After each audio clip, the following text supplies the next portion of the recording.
I'm at my local toy shop, Toy Box Toys, here in Barton, Wisconsin. It's a small shop, but you never know what you're gonna find, so let's go take a look.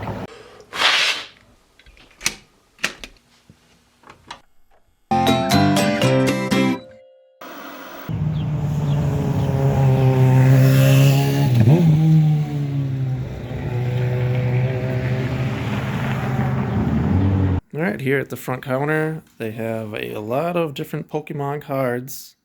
They're always getting new cards on, and if you follow them on Facebook, you'll see that new Pokemon stuff's coming in all the time. Got some more cards and some toys here. Some anime stuff. Some of the cheaper Pokemon cards here. Some plush. Some of the bigger packs.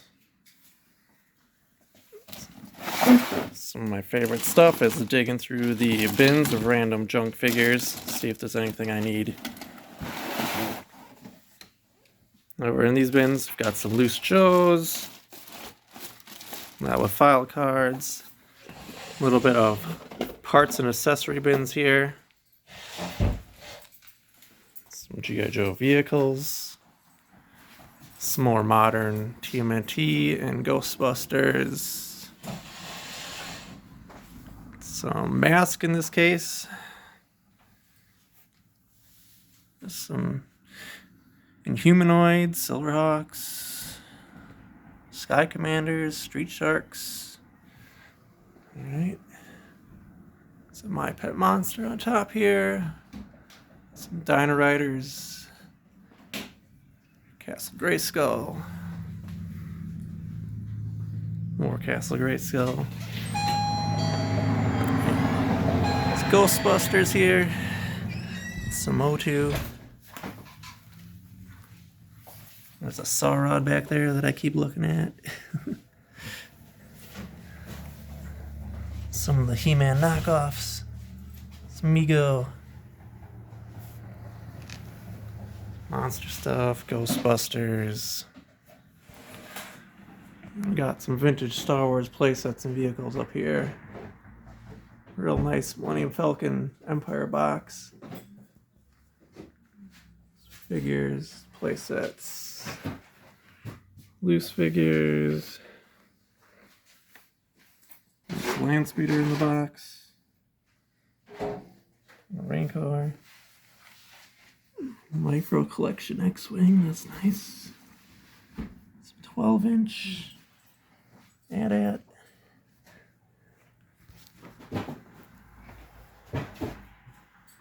Death Star playset up there. And 2 Ghostbuster firehouses. Got a whole bunch of Pokemon plush on this shelf. It's Batman. Loose Turtles, that was a good one. Toxic Avenger. Some Barbie.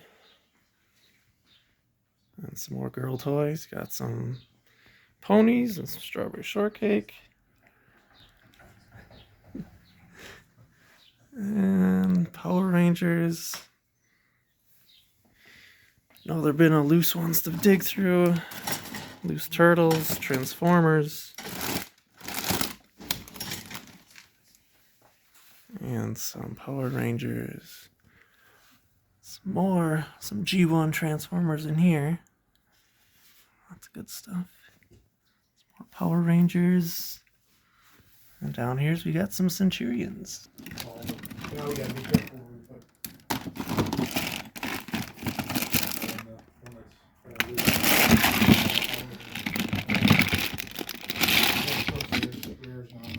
all that stuff yet. I'm all done and I can't wait to show you what I got. I got a ton of G.I. Joe parts and I can't wait to sift through them. Alright, we're back in the toy cave. The first thing I picked up at Toy Box Toys was this Crystar Dragon Rider. He's got some paint wear in the front here and on the boots. But he's a pretty rare figure. I have the dragon, so I have this to help complete him. He's got a really funny paint job on his eyes. They're all over the place, derpy looking. Here is my crystal dragon. The guy kind of sits up here on his neck. Doesn't sit very well. I think the wings that I'm missing are meant to help him hold on.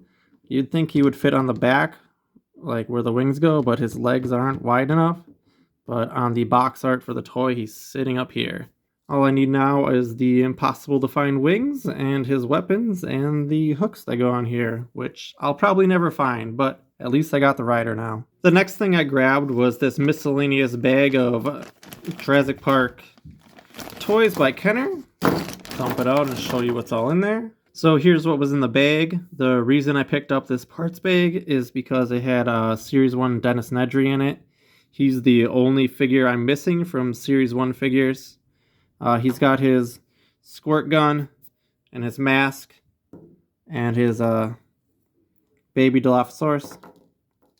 But he is missing the backpack that the pump goes on. So I'm going to be keeping an eye out for that in a couple weeks at Chicago Toy Show. Also included was a version 1 Ellie Sattler and her baby Triceratops. The baby Brachiosaurus and cage that came with Tim Murphy, the bazooka and the baby T-Rex that came with Muldoon, and the net launcher backpack and net and baby Pteranodon that came with Alan Grant from Series 1. Okay, I'm going to have you stare at Dr. Mindbender here while he gathers some Joe parts for some kind of Frankenstein monster, while I explain to you this next item. So I was ready to check out with just the Jurassic Park bag and the Crystar figure when I was asking the guy running the shop at the time about some G.I. Joe things that had recently come in the store. Specifically, I saw a Sky Striker that they had posted on their Facebook page a couple weeks ago, but it wasn't in the store, and I wanted to know where it was. The guy told me that the store owner doesn't really like dealing with G.I. Joe because there's so many parts and it's kind of overwhelming, you know. And that they have a whole couple bins and some boxes of parts in the back that they let people look through, which of course piqued my interest. So I decided to look through the box.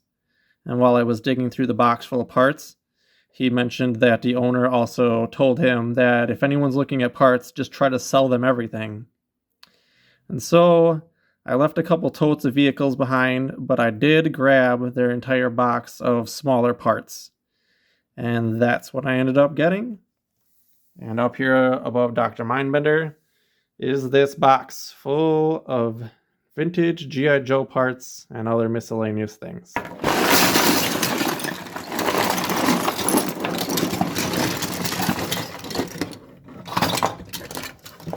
All right. It's a lot of parts. Most of the figures need O-rings replaced, or they're in really bad shape. There's some knockoff figures in here. This is a American Defense figure, I believe. Some of the figures are just kind of loose jointed. I'm assuming he just didn't think these were good enough to put out, or didn't want to replace the O-rings in most of them. But there's some really not bad figures in here, but I will love going through this and fixing everything and sorting it out. It's a lot of good parts that I can use personally in my collection, and other ones I can sell off or try to get vehicles to replace them.